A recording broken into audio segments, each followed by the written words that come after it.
So I thank you all for coming out tonight to talk about this important subject. The fact you have made it through these frigid temperatures and the icy streets and that unplowed area right outside our garage tells me how important the subject is to everybody.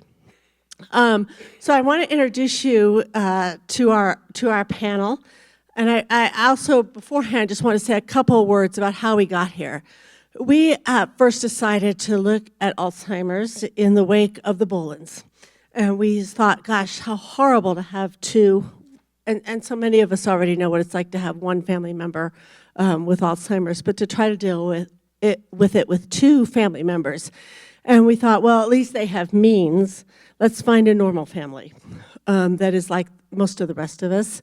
And so Jessica did that, and as we worked on the story, we came to understand that there was no way, even as much space as we devoted to this subject in the newspaper and online, to deal with all the questions that would arise. So we wanted to have this forum and to bring these amazing Colorado experts together to help further illuminate the questions and the issues that so many people are dealing with in this city and this state. I should introduce myself first. I'm Leanne Colosiopo, and I'm the editor of the Denver Post. With us tonight is our moderator, Jessica Seaman. Jessica wrote the stories that led to this forum. She's our health writer. She joined us just this summer with previous experience working at the Business Journal in Greensboro, North Carolina, and at a newspaper in Arkansas. She's a graduate of, is it UNC? University of North Carolina. And then we have Amelia Schafer. She is the executive director of the Alzheimer Association Colorado chapter. Over here, we have Dr. Jonathan Woodcock, clinical director of the Rocky Mountain Alzheimer's Disease Center at CU Anschutz, and Dr. Hillary, is it Lum? Dr. Hillary Lum, who is a geriatrician and palliative care specialist at the University of Colorado.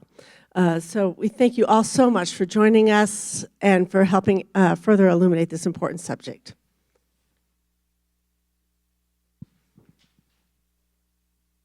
So to get us started, we're going to start with a very basic question, and that is, how does Alzheimer's differ from normal aging? Start with the neurologist. In many, many ways. Normal aging is a process that begins shortly after birth and continues. We have learned a lot about what happens in the brain with aging, but we don't know all the reasons why by any means yet. But we do know, for instance, that the size of the brain begins to diminish about the age of 30 in a pretty linear fashion. That is, every year it gets a little smaller. And along with that, there are changes that occur in our cognitive functioning as we get older. And they have to do with things like word finding becomes a little bit more difficult. Attention, concentration becomes more difficult. And I think the ability to manage multiple issues at the same time can become affected as well. But Alzheimer's represents a very different process because we know that there are what we call pathological changes. And by that, we really mean what we see when we look at the brain under the microscope. And there are characteristic changes that occur with Alzheimer's disease. And they occur in certain patterns. There's the most common pattern that most people are familiar with, but there are some less common patterns also.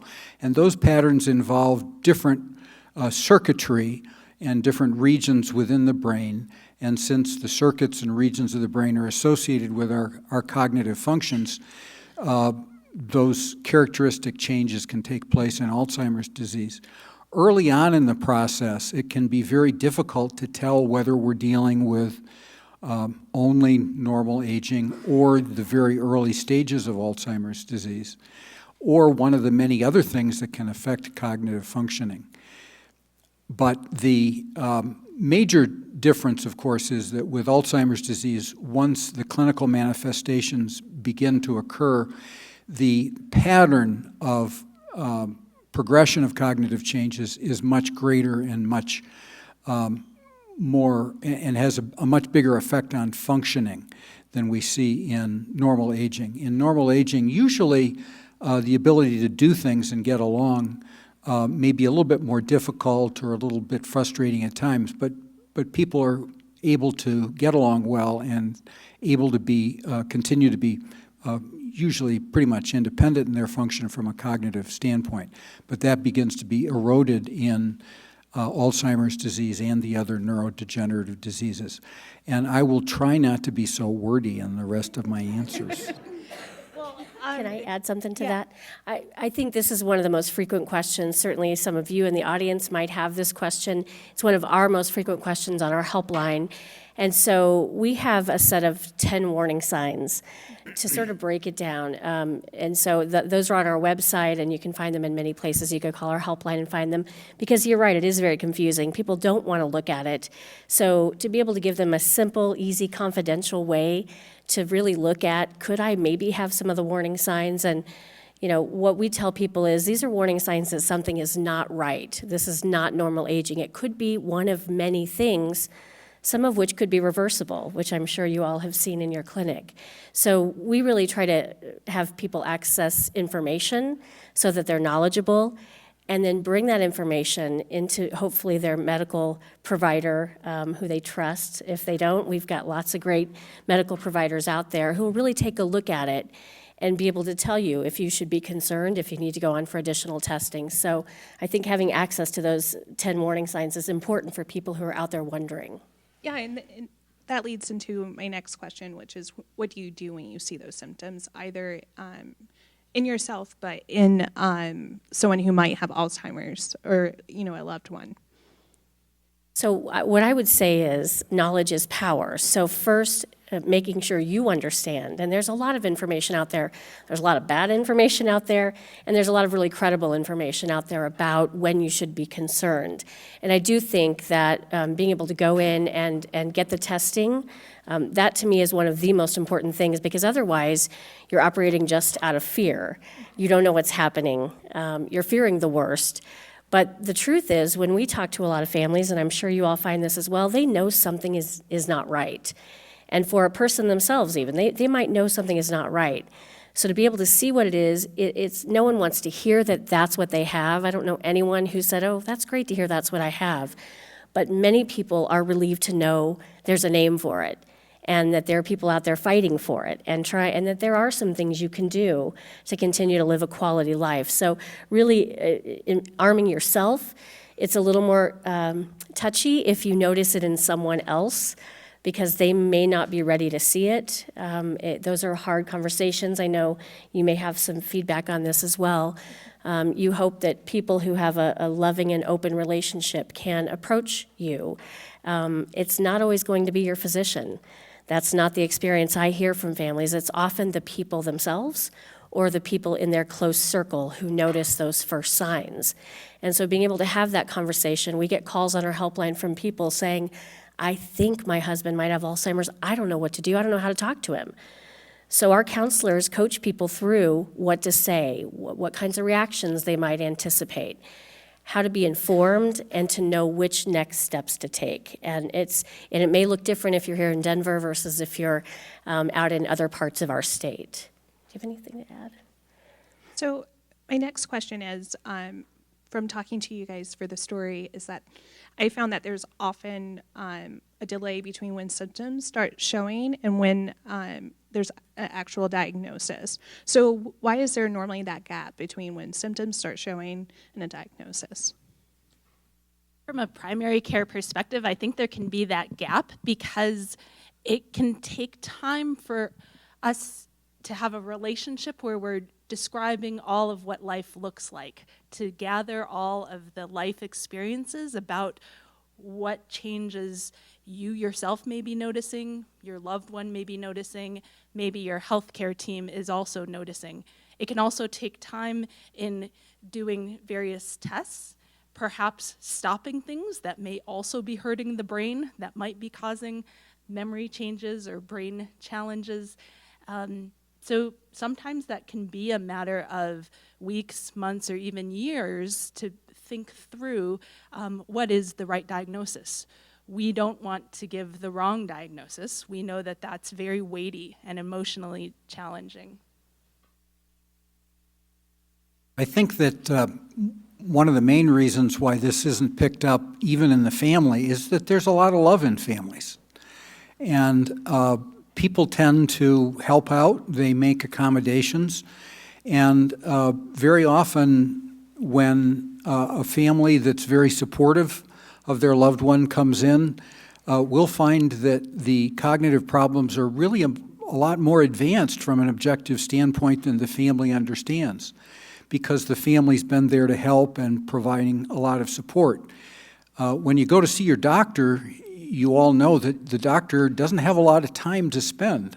So we have to get as much information as we can in a short period of time. So it's very important when you go to see the doctor that you have somebody who can come along, who can give another perspective. I'm always very hesitant to make any kind of a diagnosis with someone who comes in by themselves, who doesn't have a loved one or a friend who knows them very well, who can give another perspective about what's going on. Is there anything that a person can do to decrease their risk of developing Alzheimer's or to even slow the progression of Alzheimer's once they have the disease? This is a really tough one because there are a lot of things that we can do for our general health and for our brain health, and they're written about in the Denver Post and in websites and in magazines pretty routinely. So I think everybody in this room has a pretty good idea. I know I'm preaching to the choir anyway, but about how to maintain good health. Those things do make a difference in how people can get along when they have cognitive problems.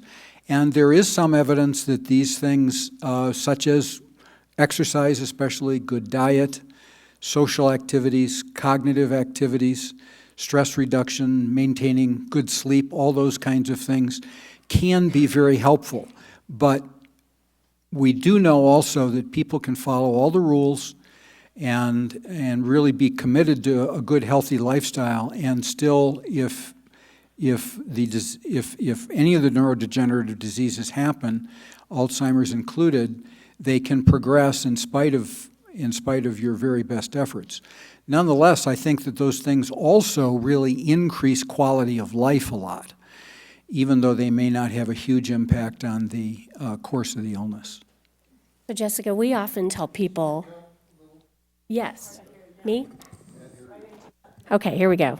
Is that better? All right. So one of the things we tell people is what's good for your heart is good for your head.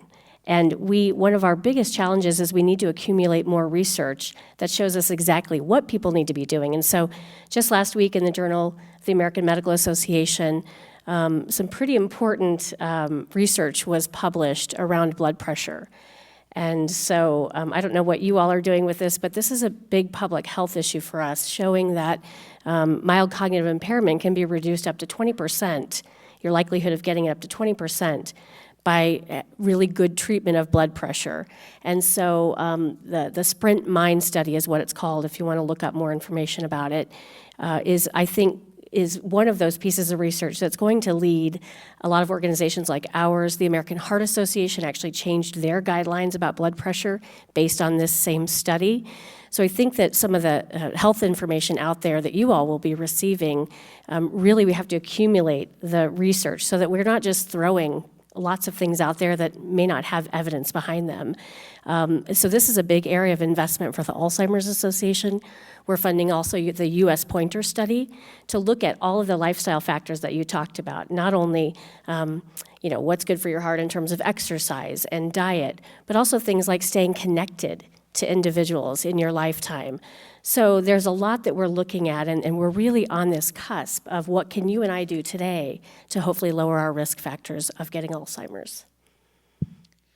So what should families expect once they get a diagnosis? Is there a timeline for how the disease is going to progress? So I think, as you well know, the timeline could be very, very long, and it varies by person and family. So my role as a primary care provider is to meet people where they are in whatever next steps you're ready to talk about. We call it anticipatory guidance. So you may be aware of advanced care planning. I consider that a fairly narrow aspect of planning, though it's one that I study, and it's in this much larger context of thinking through lots of aspects of what's important to us, what types of plans we're interested in making related to what medicines we want to take, what supports we want to engage in, what types of bucket lists perhaps we have, and then also some of the harder questions, perhaps about driving or safety or where we'll live, and then also ultimately caregiver support and end-of-life care needs. So it's very tricky to know what to plan when, because we don't know how long this journey will be. And my commitment as a primary care physician is that we will be there the entire time. And so I hope that you expect that of us. Well, and something that the Alzheimer's Association does is we sit down with a family either on the phone or in person, and we walk them through all of those things, because people don't need all of the information up front. They don't need to plan for everything up front. It could be overwhelming and really not necessary. So we have a whole process of care consultation that we walk people through free of charge, so that they understand what are the most immediate things you need to look at, what are the things that are more mid-planning, and then what are the long-range plans, so that they can decide what works for them, but they know what's coming.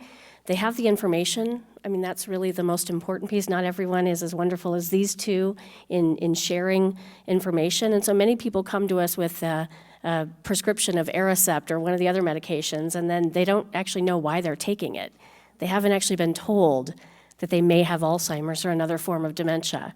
We find that a lot, unfortunately. And so a lot of it's just basic information. So for you all who have read the stories, you will notice that it focused heavily on the caregivers who are caring for the two parents who have Alzheimer's.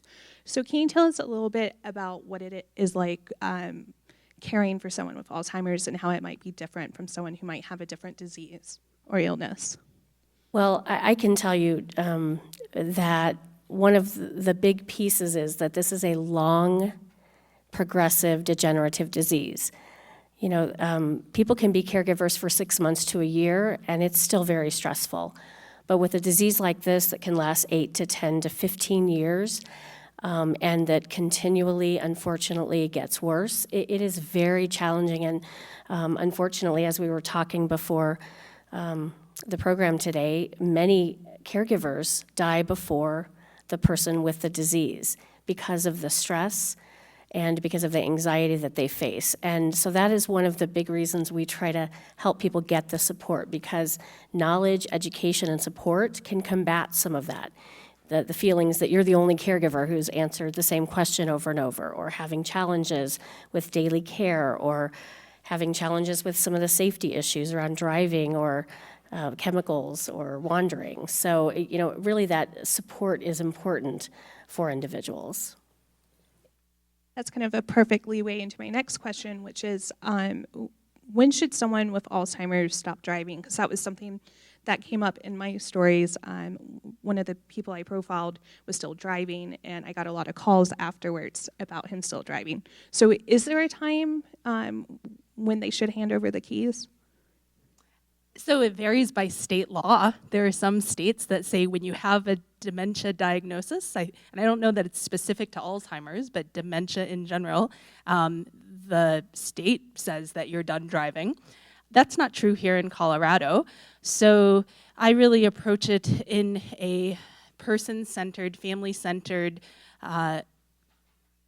decision and ongoing decisions. And we get as much information as we can, and then when it actually is time, hopefully we've done some planning ahead of time. Like, hopefully I've built trust so that we can actually say, is this something that we can talk about, and can we involve family or whoever you would like to have involved, And can we even plan almost like a driving directive or planning to retire? We work on normalizing it, recognizing that everyone with a dementia diagnosis at some point will need to retire from driving. That is just how it is. So then it's a question of when. And probably if you asked a number of doctors, you'd get a number of different answers. So there are certainly screening questions that we will ask, some that are published and supported by the Alzheimer's Association. And so we'll really try to identify red flags. And it really just depends. I know that's... Well, and hard can I answer. just add to that? Because I'll tell you, if you go into any of our support groups for people with early stage Alzheimer's or mild cognitive impairment, this is the hot topic. No one wants to give up driving. It represents lots of things for us. It's independence.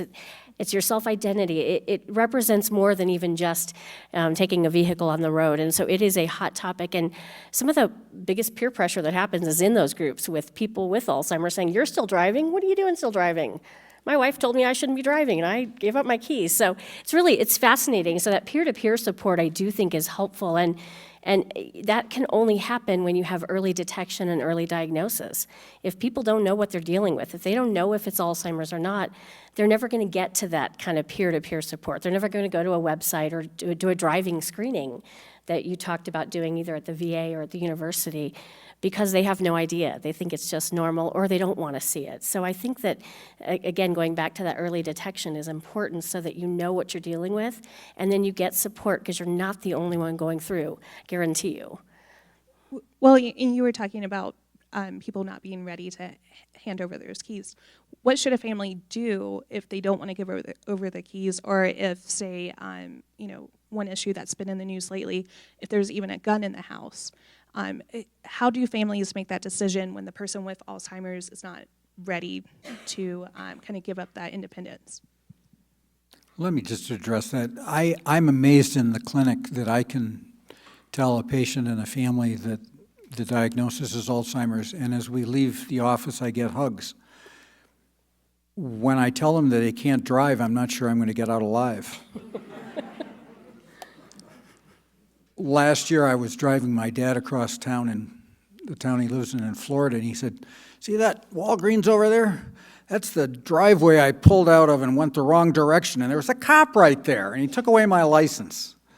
And that was a relatively easy way to do it. But my mom, who does not have dementia, got into a car accident a few months ago. And I was down recently to help her get through a surgery. And so she wanted me to get the car fixed. And 5 days later, she agreed to stop driving at the age of 92. So, what's that? Because of the cost to get the car fixed? No, because I was persistent. But this is a really tough one. In the clinic, there are a couple of things we look at. First of all, the history of whether or not somebody's getting lost is people who get lost while driving don't necessarily drive unsafely, but it is a good harbinger, a good indicator that it may be time to stop driving. Of course, if there are accidents, then it's time to stop driving. But there are some things we look at neurologically, too. If people are beginning to have trouble operating things around the house, like the TV remote or the microwave or appliances, then they're probably going to have trouble operating the things that they need to operate in the car as well. Another thing that can happen with Alzheimer's is that people can have trouble with what we call visual perceptual cognition. That is, they have trouble understanding what they're looking at. So if people have maybe getting lost around the home, or if they're having trouble finding things that are in front of them in an array of objects and that sort of thing, then they're probably going to have trouble with the visual aspects of driving, which is one of the most complicated things that we do. We didn't evolve going 60 miles an hour or 80 miles an hour. And we didn't evolve either looking in mirrors on our sides and in the rear view mirror and that sort of thing. So the visual aspects of driving are very complex. And so those are some of the things we monitor specifically. And even when people are having a history of safe driving, if those things are popping up in the examination in the history, then we would recommend that they get a driving test. And there are places in town where you can get driving tests. And that usually begins in the office and then can also occur on an on-road driving test. And they are also available through the DMV. And in some situations, we just recommend that that be done every 6 months or so, so that we have the best information possible. We also ask that, for instance, someone from the family will regularly ride with the person to make sure that they don't have any concerns about their driving. Yeah, But sometimes you just have to pick up the keys and say, sorry, we've got to do this. And I think that's a warning sign. I've actually had families say to me, "Oh, I won't get in the car with my dad." I'm not joking. More times than I can count on both hands. So that's a warning sign. And I think that for caregivers, we're making light of this, but it's a really tough decision for a caregiver to make.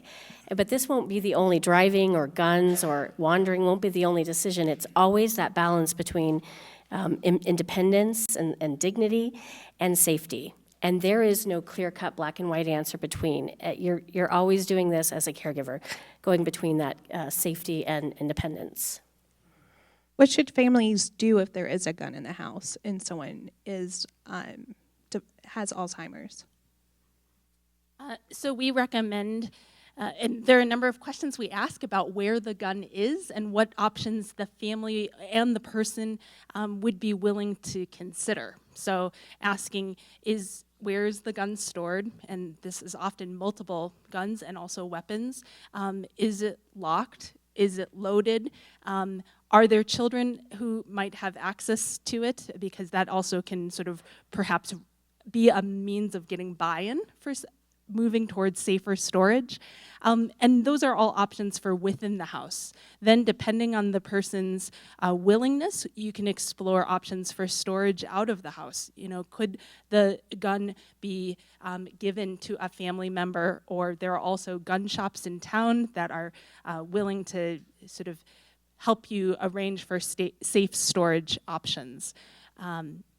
So a number of things can be discussed, and there are various resources that we have, the emergency room has, to sort of give some input. Well, and I think that the main thing is, of course, we always would like the person to be willing to give up the gun. But if we're being realistic, that doesn't always happen because people may not have insight into the fact that they wouldn't be safe. We've got a lot of people in lots of parts of Colorado who've been gun owners their entire lives. And so it is really, it's not something that someone can come in and just take their gun away. It's not like we can call the local police and have them come in and take their gun away. So we won't get into that discussion. But I do think that for a lot of people, caregivers do have to make that decision and step in. And, we worked with a family earlier this year who, it was really a part of this man's identity. They saw what it was doing to talk about taking the guns away. So they actually worked with a local gunsmith to dismantle the part of the gun that would be dangerous, but it didn't appear any different. And so the guns were in the house, but they were not dangerous. Now, that takes care of one issue. It doesn't take care of the full issue of if he was carrying the gun out and law enforcement were called in, they wouldn't know that gun was dismantled. They would think it was a live gun. So it may be a baby step to getting the bigger issue solved. So now we're going to get into marijuana and Alzheimer's. If you've read the stories, one of the guys we profiled, Tony, he uses marijuana to treat his symptoms like anxiety and the aggression that comes with Alzheimer's. So my next question is, should someone with Alzheimer's smoke marijuana? I wouldn't say should. I do know that many people, regardless of an Alzheimer's diagnosis, there are many older adults who find benefit from using different preparations of marijuana. What I would encourage is that you initiate and have that be an open part of your communication with your primary care provider so that we can be aware of whether there are any symptoms or side effects due to how medicines may be mixing together, including the marijuana. So we do know that frequently marijuana is used for pain control, for depression and anxiety, which is what was noted in your story. And I have certainly had patients who have experienced benefit. I recommend knowing your dispensary well, because dispensaries vary, preparations vary, and then also starting low and going slow. And I would also say the Alzheimer's Association is funding research right now on the benefits or not of marijuana in dementia, primarily around the symptom management of anxiety, depression. So when we have more research, I think we'll be able to say whether or not. Anecdotally, I will tell you the thing to be concerned about is that these are people with short-term memory loss. And so they may not remember that they either just took an edible or they may not remember that they just used marijuana, so they may be using it again and again and again and again. And so those are some of the dangers, I think, that to watch out for, and certainly things we've heard from people. So much like many other things, just know that short-term memory is being affected, so they may not remember.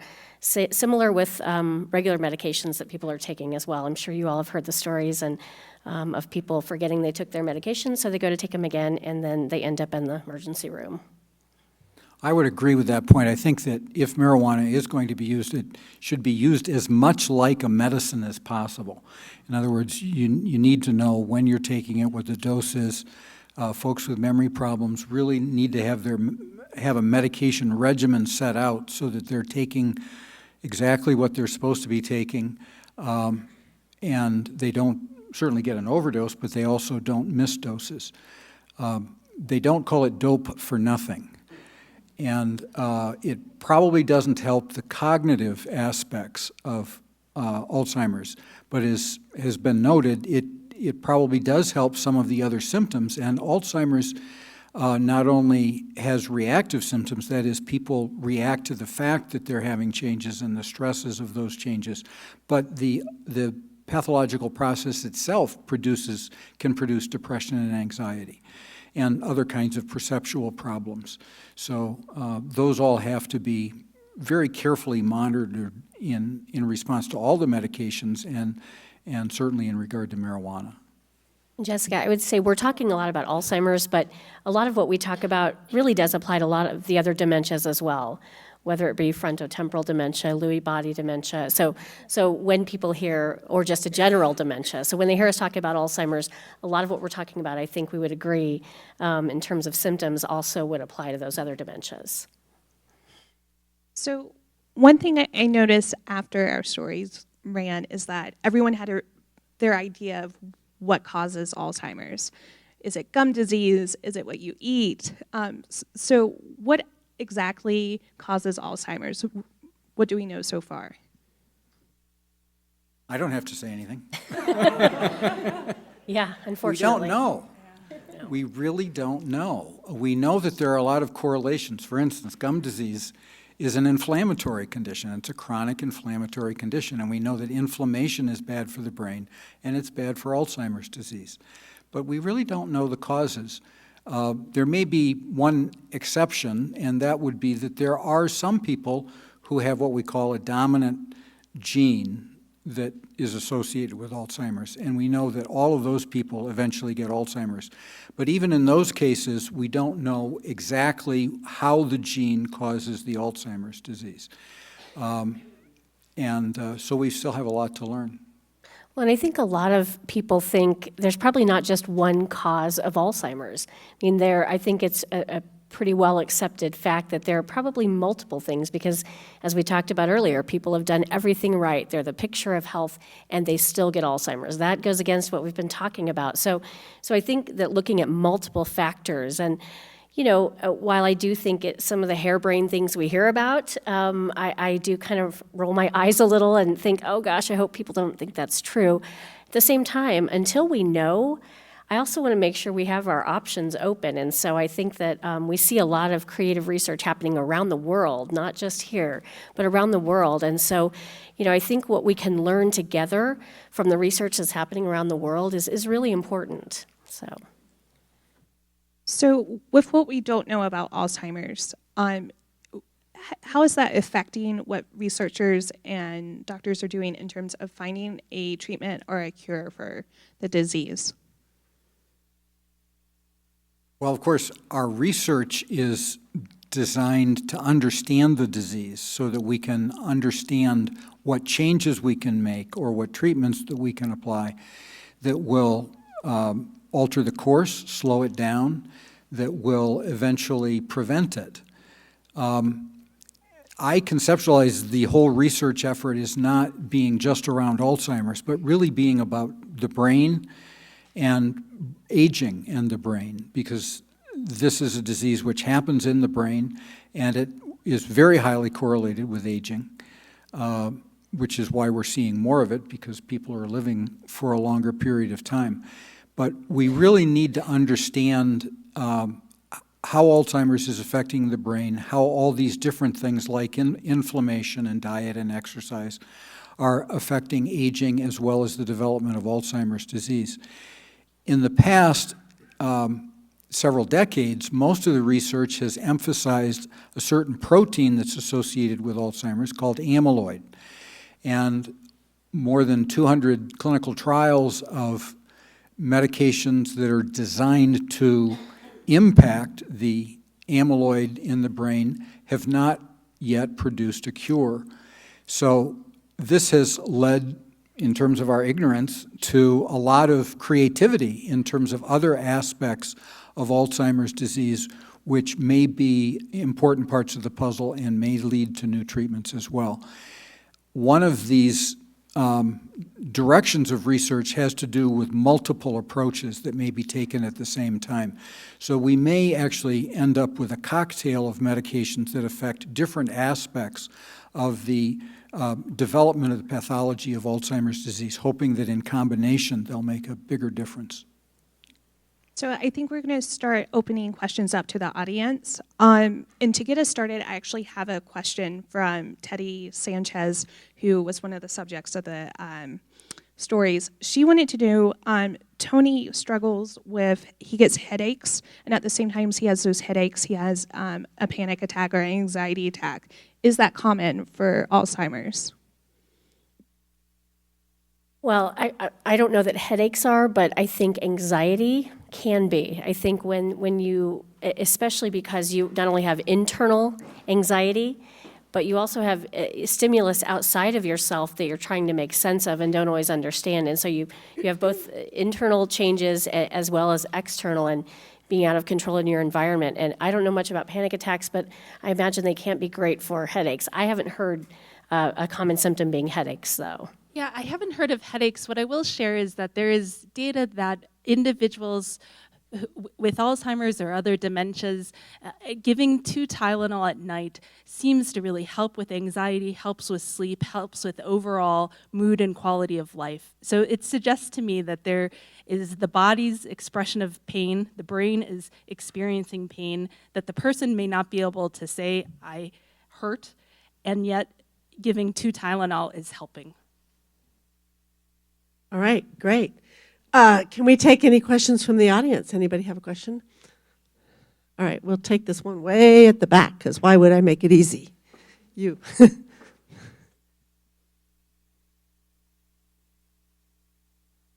I made it hard on both of us. Okay. Hi, my name is Tiana. I actually work at, can you hear me better? Yes. Okay. I work at a retirement community, and so I work with folks that have dementia and Alzheimer's all the time, and it's honestly where my heart is. But I just had a question about sugar. I know that food seeking is common, and that how does sugar, how does that affect folks with Alzheimer's and dementia? So I don't know the research behind it, but I agree with your observation that it's very common, both in an independent living community or also at home. So I've certainly had individuals say, you know, he's gained a lot of weight because all he wants to eat is cookies and he wants to eat the whole package. And he gets upset with me if I hide them. He knows how to reach them. So it's really tricky and it can become a source of stress. So I don't know the biochemical reason for the sugar, but I do see that it happens. And so we really work on what are other options that we could have available and sort of slowly shifting over time to create a new normal. Routine is so important, and when there is something that's become a point of contention, shifting to other options over time, you know, whether that's a week or so, I think is the best thing we can try. Well, and let's be honest, don't we all want to eat the whole package? I mean, really. But we know that it's either going to lead to a major stomach ache. We have impulse control. We know that it's probably not a good idea. And so that is a change that can happen in the brain where people don't think about those kinds of consequences. And also the sweet taste bud is one of the last to go. So you can taste sweet things better than you can taste a lot of other things. So that could be another reason that even as we age, we might get a little more of a sweet tooth. A lot of people are stress eaters too, and this is a very stressful condition. So something like that with the added kick of the sugar may really be very reinforcing. But we do know that the brain metabolizes sugar differently in Alzheimer's disease, and that there are problems with glucose sugar uptake as well as insulin metabolism in the brain, which is really quite bad for brain function when there's excess sugar. So limiting sugar and a lot of the carbohydrates can actually be helpful in terms of even short-term cognitive functioning. So take the package of cookies and individually, do 2 cookies and do lots of little bags of cookies instead of having the whole thing available, right? That's what we do. Reduce the temptation. I saw someone, yeah. Hi, I'm Carol Anderson, and my parents both died of Alzheimer's. My mother at 77. My dad was diagnosed at 98 and died at 101. My question is, you said that there is a gene that leads, every single person that has that gene does get Alzheimer's. Would you suggest those of us who have a history in our family get that test to see if we have the gene? No, because you don't have the gene. There are 3 genes that have been identified that have some frequency. These are, particularly in the United States, quite unusual and quite rare. We see several patients in the clinic a year who have one of these genes. They're more common in Central and South America, actually. There are several large families there with some of these genes.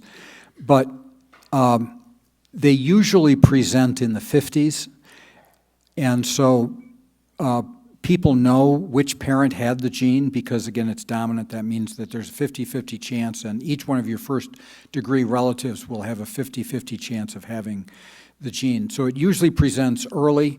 It usually presents fairly quickly, progresses rapidly, and there are some other neurological changes that occur with these. So when people have a family member who has had an age of onset after the age of 65, we call that late onset. And the risk of your having Alzheimer's is really pretty much the same as everybody else's in the population, which is too high. At the age of 90, it's almost 50-50. So your father, with his age of onset at 98, was actually beating the odds. And your mother's age of onset is pretty typical. So your risk is still substantial, but it's the same as mine and pretty much everybody else's. And it's too high, which is why we need to conquer this disease. We're also being watched, even as we do this, on Facebook Live. And we have a question from Lisa Solano, and she wants to know what tests are usually done to make an Alzheimer's or dementia diagnosis. The first test is to talk to a doctor. I'm a doctor, so I'm a little bit prejudiced here. But it's really to see a physician who knows cognitive problems and who can talk to you about what your experience has been and walk through all of the risk factors. One of the biggest risk factors that we're concerned about is the medications you're on, because we sort of jumped into the diagnosis of Alzheimer's, but we start off with what we call in medicine a differential diagnosis. That's the list of all the things that might be causing your problem. And we don't start off with the assumption that it's Alzheimer's disease.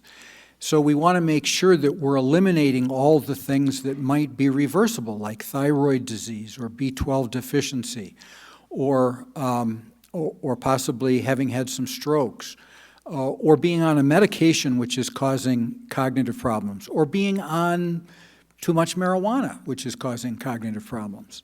All of those kinds of things we want to evaluate carefully. But what we call the history and then the examination, the physical examination and the neurological examination really tell us a great deal.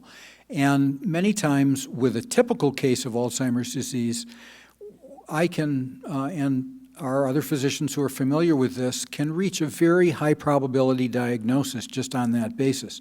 And then we do tests to make sure we're not missing something, and that might include an MRI and blood tests in particular.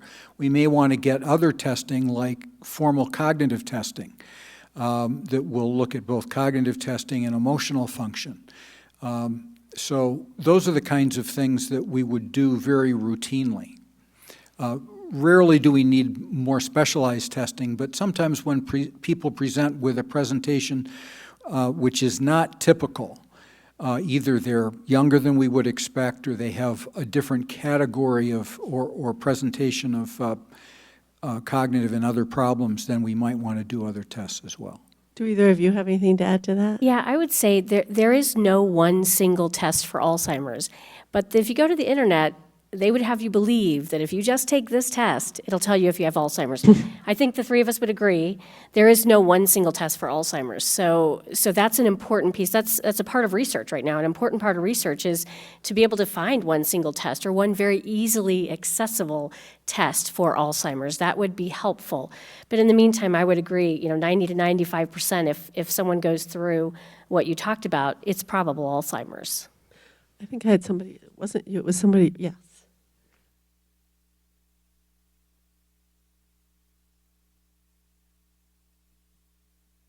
Hi, my name is Carol Rust.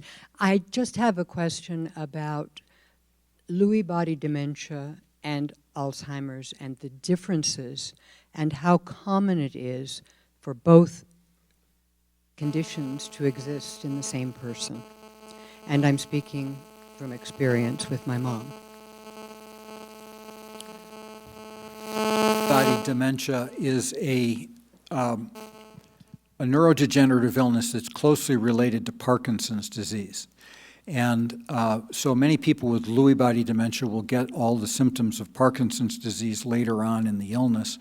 And people with Parkinson's disease can also get a similar problem later on in the course of Parkinson's. Some of the hallmarks of Lewy body dementia include some of the same things as we see in Alzheimer's, especially memory problems. But people can also have a lot of fluctuations in their mental status, so they'll have good times of the day and bad times of the day, or good and bad days.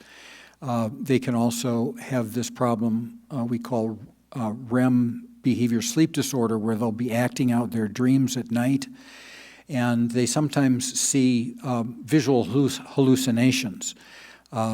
Usually that aren't very bothersome to them, and sometimes the family doesn't even know about them because nobody asked, and we'll ask in the clinic and they say, oh yeah, I'll see this bunny rabbit in the corner or something like that. But Lewy body dementia is fairly common. It's not quite as common as Alzheimer's disease, but because they're both common, they can coexist. And so sometimes we do see both of them occurring at the same time. That's not terribly unusual. And I would say, for the families we've worked with Lewy body dementia, it can look a little bit different. And so we actually have a specific Lewy body dementia support group because there can be some differences and people can relate a little more to folks who are dealing with Lewy body. And a fun fact is Dr. Alzheimer and Dr. Lewy were actually colleagues. They worked in the same lab.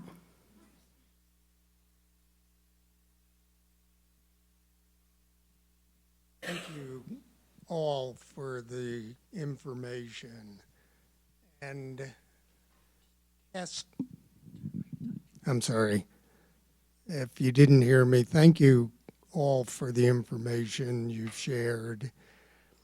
On the subject of testing, about 9 months ago, I had an MRI of my brain, and a moderate level, however that was defined, of beta amyloid plaque in around the hippocampus. And the neurologist of a very well-accepted organization in the Denver area said moderate level of beta amyloid plaque in your hippocampus is about a 50-50 shot that you have Alzheimer's. And while I was encouraged, it was obviously also discouraged. Please respond to, is there a test for us lay people that can give us some reasonably good definition where we're at in terms of what's going on in our brain? Could I add to that a related question that just came in from Teddy? Wanting to know what a blood test why we would take a blood test, what you think that would show. We know that the changes in the brain, such as the laying down of amyloid in the various parts of the brain, beginning in the area where the hippocampus is, begins 10 to 20 years before people have symptoms. So you can get tests for amyloid in the brain that will not tell us anything at all about your symptoms. I remind my patients that I have a family history of Alzheimer's disease, and if I took one of these tests, it may very well show that I have Alzheimer's disease. That is, I have Alzheimer's pathology in the brain, but I'm somewhere in that 10 to 20 years before I'm going to get symptoms. So that we have to be very careful when we look at that kind of a test result, and we can't jump to telling you anything at all about how you're functioning. So we have to look at your function to know how well you're going to be functioning. We don't have any specific test that's going to tell us about your function, other than to look at your function itself. We do have tests that will tell us whether, to a pretty good degree of probability, whether you have this pathology in your brain. That is, if we looked at your brain under the microscope, would we see Alzheimer's pathology? However, we don't look at brains because it's not a good idea to take a piece of your brain and have you continue to do well. So all of our diagnoses are basically based on a probability statement. It's important to keep in mind. But we have to look at each patient individually. We don't have any blood tests now for Alzheimer's disease. Even for Alzheimer's disease pathology, we expect there's a lot of research going on in that area. There have been some recent study announcements in regard to that, but it'll probably be a few years before we have a good blood test that will tell us about Alzheimer's pathology. Even when we get those tests, we won't know what your particular function is on the basis of those tests. So this is still a complicated matter. When we do get blood tests, it's usually to make sure you don't have something else, like low thyroid or low B12 levels, or one of the infections that can cause similar problems. All right, we have a question over here. Good evening. I have a question about the medicines that you take for Alzheimer's. My mom has been taking a combination of, I don't know the generic in English, but it's memantina and donepezilo. So my question is, how long can you take that, and what are the real benefits? Because they're very expensive too. You should take this. We were just talking about this. So this, as a geriatrician, not a neurologist, not someone who has done the clinical studies of it, my typical practice is that if someone comes to me already on the medications, like you described to your mom, I'll ask you, have you seen benefit? And we'll try to get to as specific as possible to daily life. Yes, it helps me to do the crossword puzzle. It helps me to be more present when I talk on the phone. And there is no specific time where you have to stop it. I've not seen studies where we need to do a drug holiday. In fact, there have been some studies that tapering off can cause symptoms to increase. So if someone wants to continue on the medicine and they're not experiencing side effects, I am supportive of that. Also, if someone thinks that it hasn't been particularly beneficial and would prefer to take less pills because they're already swallowing plenty, then I'm also happy to support tapering off and monitoring for symptoms. And typically, if symptoms do increase for a period of time, we can also come up with different aspects in the home routine to really help address whatever may be happening. I'd like to ask, kind of connected, as you talk about how you interact with patients, what questions should people be asking, or how do they know if they've got the right doctor to begin with when they're with a loved one who has Alzheimer's? You know, my hope is that you feel that your doctor is listening to you. I hope that you can come prepared with a list and your doctor will let you ask all of those things on that list. We actually have packets that we give to families either before a diagnosis or even after that give you questions that you can answer before you get to the doctor's appointment, things that you want to prepare to ask, because the time can be short, so you want to make sure you make the most of it. And so we have a packet on how to talk to your doctor, how to prepare for your visit, and you can get that by calling our helpline. It's 1-800-272-3900. It's a 24/7 helpline. It's like I set you up for that. All right, what else do we have? We'll start right back here. And sir, I got you right in front of, ouch. Note how I didn't cuss when I did that. Thank you. My mother has just been recently diagnosed. We were not surprised, but we've seen something coming for about 4 years. But she keeps being given the slums test.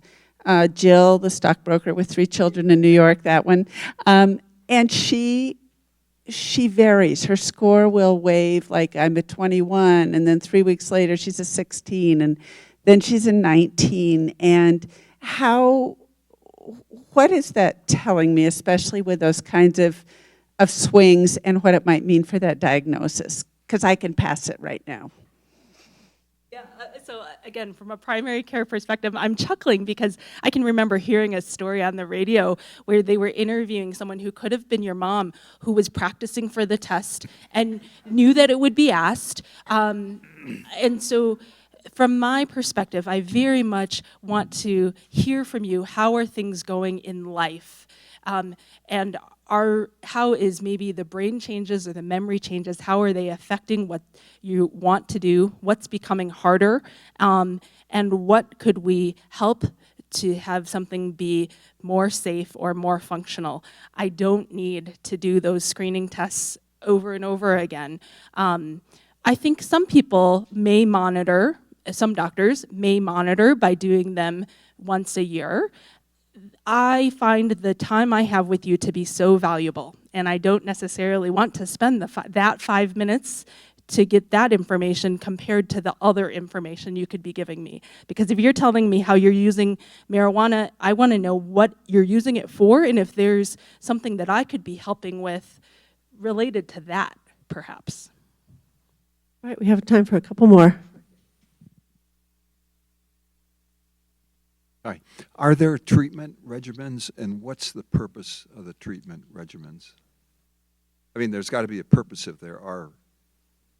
Yes, the treatments that we have now fall into two categories, the medication treatments.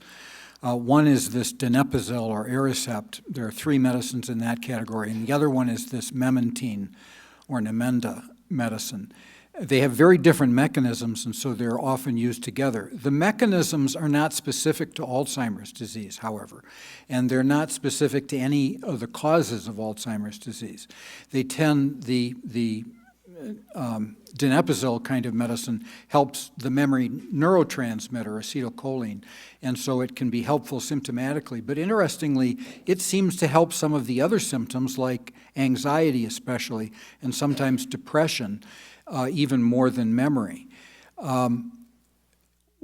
We know that these medicines don't really impact the pathophysiology of Alzheimer's, so we call them symptomatic treatments. What we're looking for is medicines that really impact the progression and the unique characteristics of Alzheimer's itself. These medicines probably do help people remain more independent in the community longer, and that, when you consider the number of people who are affected by Alzheimer's disease, may be pretty significant in terms of the number of years that people in a population can remain more independent. But they don't have an impact on the basic mechanism of Alzheimer's. And one more question. I also just say, I think that, because you hope that these medications are most effective early, when someone is early in the disease process, I think it can change sort of how you feel about yourself also.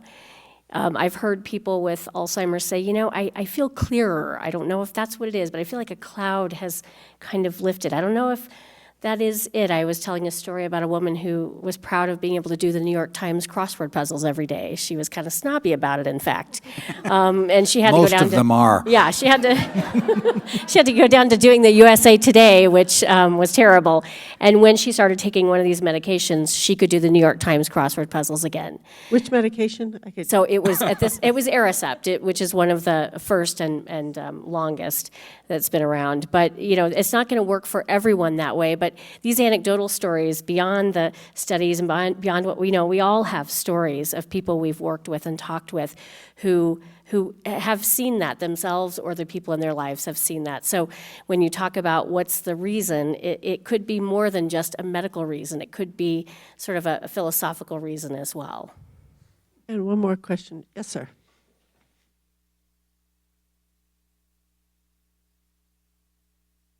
Hi, I'm just curious, what items or symptoms should I be cognizant of or try to make aware of to my mom's provider so that I can get her the best delivery of care possible? And I assume we're specific to Alzheimer's. Frontotemporal? Yeah. Yeah, absolutely. So I think to be more targeted to your question, I think personality changes. So being able to describe, or I've even had my friend who's a geropsychologist say, to take a video, ask your mom for permission to take a video of her and to even bring that video in to show your doctor, because that video helps describe the changes that you're seeing at home, that your mom can acknowledge that she's seeing at home. What else would you add? Yeah, I think the individual description of living is really the most important thing. So the things that you notice that bother you, that really concern you about the changes in her function is what the doctor needs to hear about. I think that in all of these neurodegenerative diseases, learning about the disease and how it commonly affects people can very often help you see things more clearly. But that being said, it's important not to assume that everything that's being described on the website is going to happen to you or is happening to you or your loved one, because everybody's individual. Well, and I would say there are probably things you can do, actually, to impact your mom's quality of life. There are little things we don't even think about that we can change in the environment, we can change in our own approach. It's usually not helpful to ask someone, well, don't you remember? We just talked about this. Because then you'll see their anxiety and frustration go up. And so that's something we have to learn, and it doesn't always come naturally, but it makes a huge difference for the person. And you often will see that as a caregiver learns more and learns how to communicate and learns how to deal with some of the anxiety, learns changes you can make in the physical environment, that you can start to see the person's anxiety actually decrease. So there are many things you can do that are not medication related and that you actually can be empowered to do. And there's a lot of great information. I think the best information is people who are walking through this. So when I want to know a solution, I go to our support groups, because the stories I hear there from the everyday caregivers are amazing, and the creativity and the diligence and the dedication they show is inspiring, and I always learn something new. So connecting with people who are going through what you're going through, either in person, we have online chat rooms, I think that can be very helpful and help you cope with and actually be the best you can be for your mom too. I want to slide one last question here from our people who are watching remotely. Do you have anything to say? Is there a way that those of us who are perfectly healthy right now, anything we can do to stave off Alzheimer's? This question comes from Rick Lutold, who's watching us from the great internet. Well, I think we've all talked about lifestyle factors, and where we are accumulating more research, things like the Sprint Mind and US Pointer and the Worldwide Fingers research that's happening. Those are all acronyms. It's terrible, but they are. And so there is a lot with lifestyle. I think, we underestimate also that kind of body, mind, spirit connection. I don't want to get all woo-woo on you, but there really is a connection with what's going on with your mental health and your well-being that can impact sort of what happens. Right now, we don't know. There is no one single way, because we wouldn't be talking to you about the things we're talking to you about if there was one single way. If coconut oil was the cure, we would be up here endorsing coconut oil, right? But we don't have that yet. We don't have that one thing. And so, I think my answer would be, looking at overall well-being in terms of your body, mind, spirit. I will add,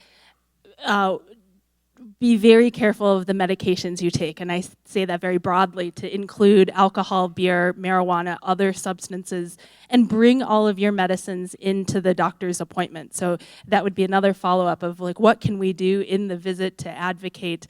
It's really important to actually know what's being taken, including supplements and over-the-counters.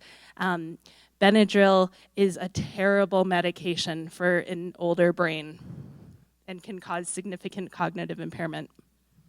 Right now, the United States spends between 80 and 160 times as much on the care of dementing diseases as we do on research. Talk to your legislators about supporting research. Thank you so much. It's inspiring what you do and the work you do, and it's fabulous, and I thank you so much for joining us, and maybe people would like to talk to you afterwards, and I hope you'll all be available. And thank you to all of you who came out on this frigid night to join us and to hear a little bit about this. I also want to give a quick thanks to the rest of my team who's here. Matt Sebastian, who is at the back, who edited our series on Alzheimer's, and he's our senior editor of Enterprise. And Dan Boniface, who runs all of our digital, and Eric Lutzens, who runs our video and is handling the live stream of all this. And I thank all of them for staying late and doing this work with us. And thank you all, and good night.